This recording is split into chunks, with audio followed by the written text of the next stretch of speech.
165/2023 pada standar 1.4 di manajemen fasilitas dan keselamatan. Di sini puskesmas dituntut untuk mengendalikan bahan berbahaya beracun B3 dan limbah B3 meliputi cara pengelolaan, penggunaan, penyimpanan, dan penanganan tumpahan darah. Tumpahan termasuk di situ darah, cairan tubuh yang lain, infeksius, pokoknya semua yang berasal dari tubuh manusia. Spill kit itu apa?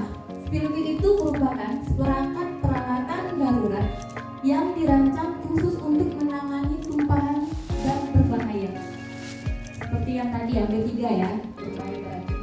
Kemudian next, jenis-jenis spill kit ada oil spill kit, itu biasanya digunakan untuk penanganan tumpahan minyak oli. Kemudian chemical spill kit untuk bahan kimia, universal spill kit bisa untuk semuanya. Kemudian medical spill kit yaitu untuk tumpahan medis. Nah, yang medical spill kit ini yang sering dipakai di rumah sakit maupun puskesmas. Next. Tujuan penggunaan spill kit sebagai alat acuan untuk pembersihan tumpahan darah. Kemudian untuk mempercepat pembersihan. Kalau nggak ada spill kit kita pasti bingung. Bersihin pakai apa? Gimana caranya? Jadi ini tujuan yang kedua. Kemudian untuk mencegah kecelakaan kerja berupa terjadi infeksi penyakit atau HIV. Next. Ini manfaatnya berdasarkan PPI ini sangat diperlukan karena dia mencegah terjadinya infeksi pelayanan kesehatan di wilayah pelayanan kesehatan. Next.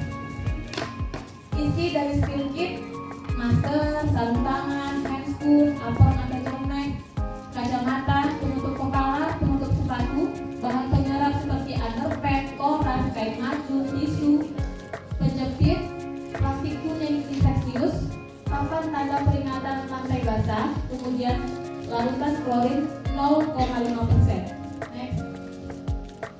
Tata cara penggunaan spill kit di puskesmas kita. Yang pertama itu petugas cleaning service atau petugas ruangan mengambil satu set spill kit dan memasang papan tanda lantai basah di dekat sekitar area tumpahan.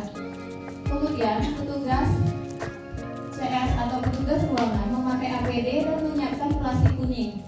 Petugas CS atau petugas ruangan membersihkan tumpahan darah atau cairan tubuh dengan underpad atau bahan yang bisa menyerap cairan tubuh dengan menggunakan penjepit. Selesai pembersihan, buang penyerap ke dalam plastik kuning yang sudah disiapkan. Kemudian semprot larutan klorin di lantai bekas tumpahan darah tersebut, diamkan 5-10 menit. Lap bekas klorin dengan underpad. Buang penyerap ke dalam plastik kuning yang sudah disiapkan. Ikat plastik kuning yang berisi kain infeksius, kemudian buang ke dalam tong sampah infeksius. Lepaskan APD dan lap APD reusable dengan kapas alkohol. Seperti Google itu kan nggak mungkin kita buang. Itu harus dilap dulu sebelum dimasukkan ke dalam kotak spill kit. Kemudian letakkan spill kit ke dalam tempat penyimpanan. Petugas melepas handphone lalu dibuang ke tong sampah infeksius dan mencuci tangan setelah melakukan prosedur. Isi laporan setelah terjadi tumpahan, serahkan laporan kepada PPI. Ini nggak kelihatan, pecah gambarnya. Ini contoh form tumpahan darah, bisa diminta nanti sama Dr. Nur sebagai penanggung jawab PPI. Di sini isinya nama yang terkena paparan siapa, unit kerja di mana, tanggal dan waktu insiden, kemudian lokasi insidennya di mana, jenis bahannya apa, cairan tumpahan darah atau mungkin air seni atau dan yang lainnya, kemudian kronologis kejadian, tindakan yang dilakukan setelah kejadian. Ini dilaporkan 2x24 jam setelah kejadian, pokoknya paling lambat 2x24 jam setelah terjadi tumpahan darah. Tadi kan setelah ini ada post test, nanti saya kirimkan lewat grup WA.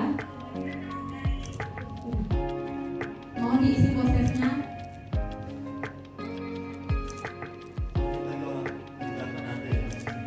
Ada Kak Mira Pak.